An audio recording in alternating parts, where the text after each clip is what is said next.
Susie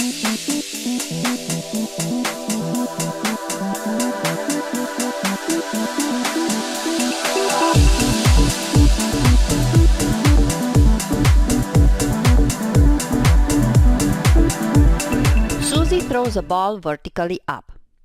In part A of the problem, we need to use bar graphs to analyze the energy storage, transfer and transformation for the ball plus Earth system at several positions of the ball with respect to the ground.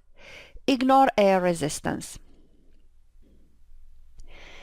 In the image, you can see several positions for the ball as it is thrown, moves up, stops at the top and reverses its motion, falling back down. Each one is denoted with a letter. At position A, the ball just left Susie's hands, there is no contact between the ball and her hands, and moves up. At position E, the ball moves down and it is shown exactly before Susie catches it. Again, there is no contact between the ball and Susie's hands. We need to draw energy bar graphs to analyze energy storage, transfer and transformation of the ball plus Earth system. Because the system includes the Earth, the force of gravity applied by Earth on the ball is an internal force. There are no other external forces acting on the system, and there is no energy transferred into or out of the system. The total energy of the system is conserved. The first step when drawing energy bar graphs is to decide where the gravitational potential energy of the ball plus Earth system is zero. The problem specifies that we need to consider the ground as the zero for the gravitational potential energy. In state A, the ball just left Susie's hands and moves upward with an initial velocity given by Susie. The system has kinetic energy stored in the motion of the ball, and we represent it with a bar of a certain height.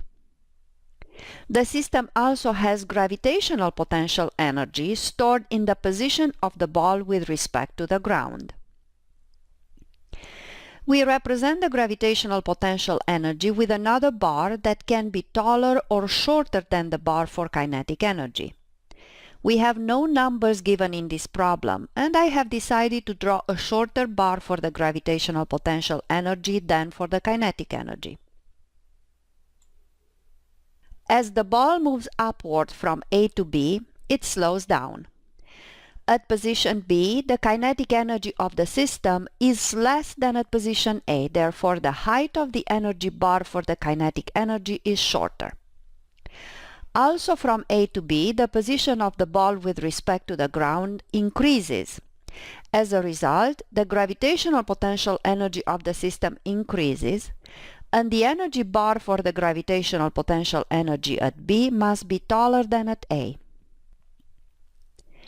When the ball moved from position A to position B, part of the kinetic energy of the system was transformed into gravitational potential energy.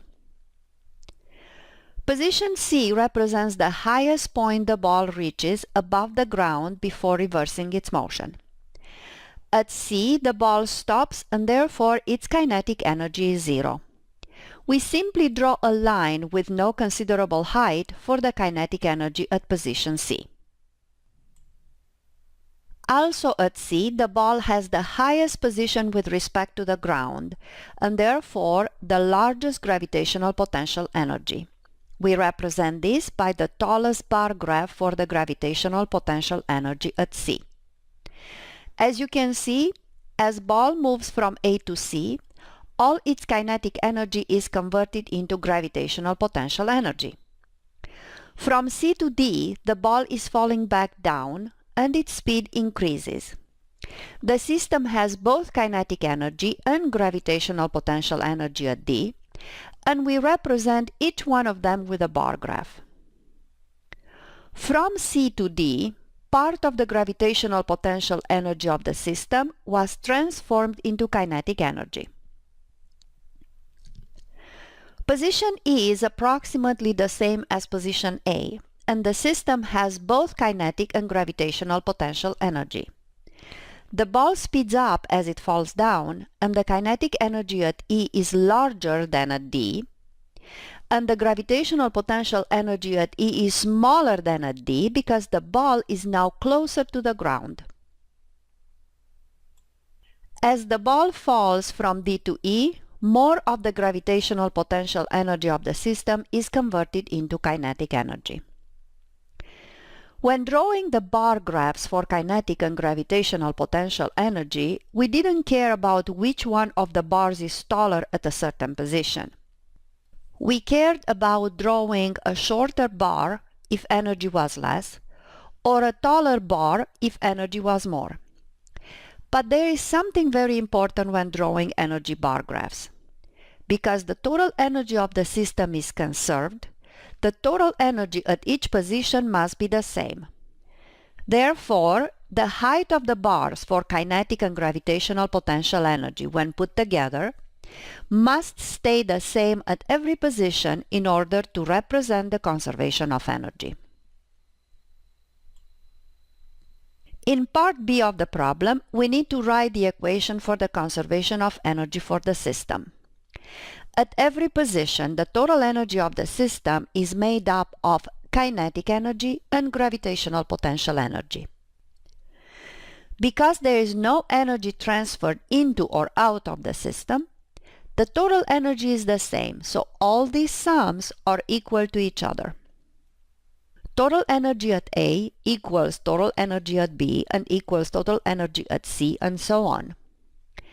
When writing total energy for a system, one always needs to identify all types of energy storage the system has in that state.